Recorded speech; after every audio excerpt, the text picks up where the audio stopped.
ధ్యానం చేద్దాం.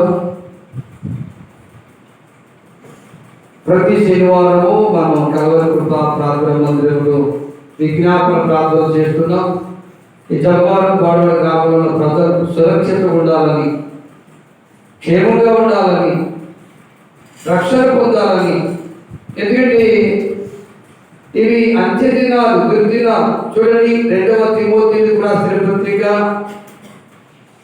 3వ అధ్యాయం, 2వ తిమోతికి రాసిన పత్రిక 3వ అధ్యాయం మొదటి వచనం చదవండి.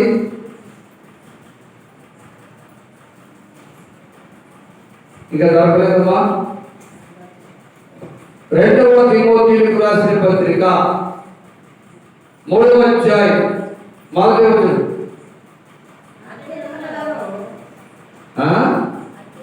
అంత్య దినములలో అపాయకరమైన కాలములు వచ్చుచున్నవని తెలుసుకొనగలరు. ఏమా, ఏం తెలుసుకోవాలట? పూర్వం ఉప్పు సరిపోయిందో లేదో తెలుసుకుంటున్నాం. 4-5 సార్లు చేతులు వేసుకుని నాలుగేసి నాకి బాగుంది, కారం సార్లేదు, ఉప్పు సార్లు తెలుసుకుంటున్నాం. తిండిపోతులుగా తింటానికి రుచి కావాలిగా, అవి తెలుసుకుంటున్నాం. తిరగకపోతే శరీరం బలహీనమైపోతుంది, గ్రామం తగ్గిపోతుంది. అందుకు రుచైన కూరలు, రుచైన వంటలు. ఎవరి నిమ్మరసం కలిపితే దాంట్లో పంచదార సరిపోయిందో లేదో తెలుసుకుంటున్నాం. టీ పెట్టుకుంటే దాంట్లో కాఫీ పొడి సరిపోతే లేదా, టీ పొడి సరిపోతే లేదో తెలుసుకుంటున్నాం. కానీ రాత్రి పరిశుద్ధాత్మ దేవుడు ఏం చెప్తున్నాడు? అంత్య దినములలో అపాయకరమైన కాలములు వచ్చునని తెలుసుకున్నాము. వినండి, శ్రద్ధగా వినాలి, బయట చూడకూడదు. ఈ అంత్య దినాలు ఇవి దుర్దినాలు. అయితే ఏమొస్తాయట?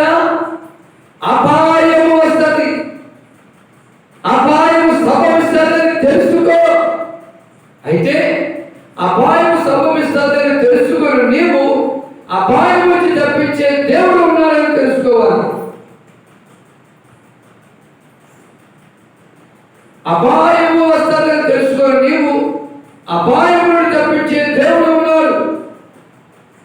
అపాయం నుంచి నీ డబ్బు తప్పించదు, నీ వెండి బంగారం తప్పించవు, నీ తెలివితేటలు తప్పించవు, జ్ఞానం తప్పించదు.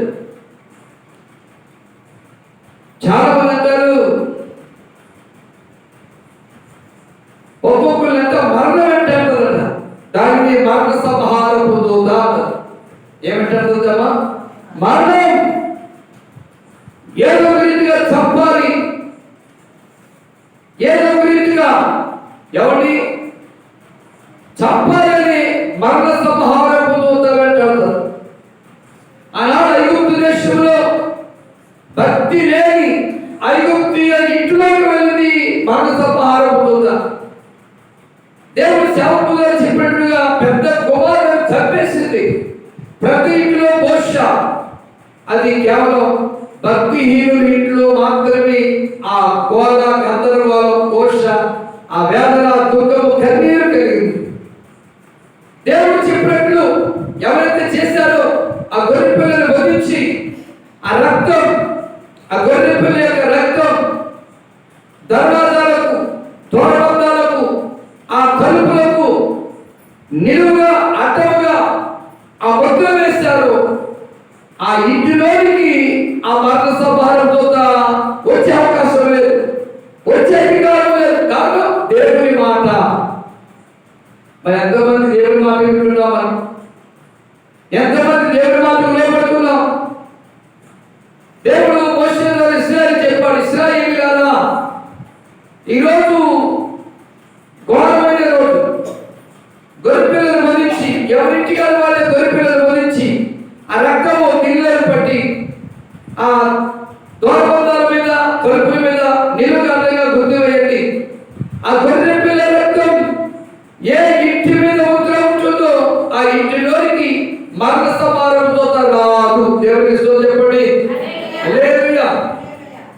ఆ ప్రాంతానికి మరణ సంహారం దూత వస్తాడు కానీ ఇంట్లోకి వచ్చి చంపే అధికారం లేదు. కాబట్టి గొర్రెపిల్ల రక్తముద్ర ఉండాలి. రెండవది, ఆ మాంసమును ఇంట్లో ఉంటే తలిపేసుకుని చక్కగా విందు చేసుకోవాలండి. దేవునికి స్తోత్రం చెబుదాం. అలాగే దేవుడు చెప్పినట్టుగా, సేవకుల ద్వారా చెప్పినట్టుగా, సేవకుల మాట విని సేవకుడు చెప్పినట్టుగా ఇశ్రాయేలీయులు వారు ప్రవర్తించారు. అలా ప్రవర్తించడం ద్వారా ఆ వీధిలోకి వచ్చిన మరణ సంహారం దూత ఆ గొర్రెపిల్ల రక్తము చూసి ఆ ఇల్లు దాటిపోయింది. ఏ ఇంట్లో అయితే గొర్రెపిల్ల రక్తపు ముద్ర లేదో ఆ ఇంట్లోనికి మరణ సంహారం దూత వెళ్ళింది. వెళ్ళిన తర్వాత ఆ ఇంట్లో పెద్ద కొడుకు చంపేసింది.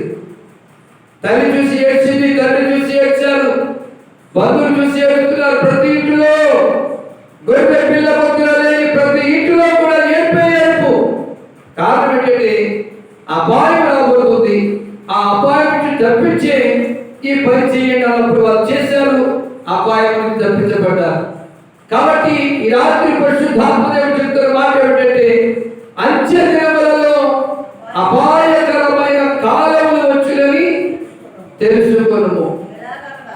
అపాయకరమైన కాలము వచ్చునని తెలుసుకొనుము. అది అంటే ఈ అంత్య దినాలలో మానవులు ఏం సంభవిస్తాయమ్మా? అపాయములు. అది అపాయం నుంచి తప్పించబడతావా? అపాయం నుంచి తప్పించుకోగలుగుతావా? అపాయములను ఎదుర్కోగలుగుతావా? ఎదుర్కోలే, తప్పించుకోలే. కాబట్టి ఈ అపాయం నుంచి తప్పించే దేవుడు ఆయన ఉన్నాడు. ఆయన లోక రక్షకుడు, ఆయన ఆత్మస్వరూపి, ఆయన ప్రభు యేసు క్రీస్తుని తెలుసుకొని ఎవరైతే విశ్వాసంతో ప్రార్థన చేస్తారో దేవుడు వారి ప్రార్థన విని వారిని అపాయం నుంచి తప్పిస్తారు. దేవుని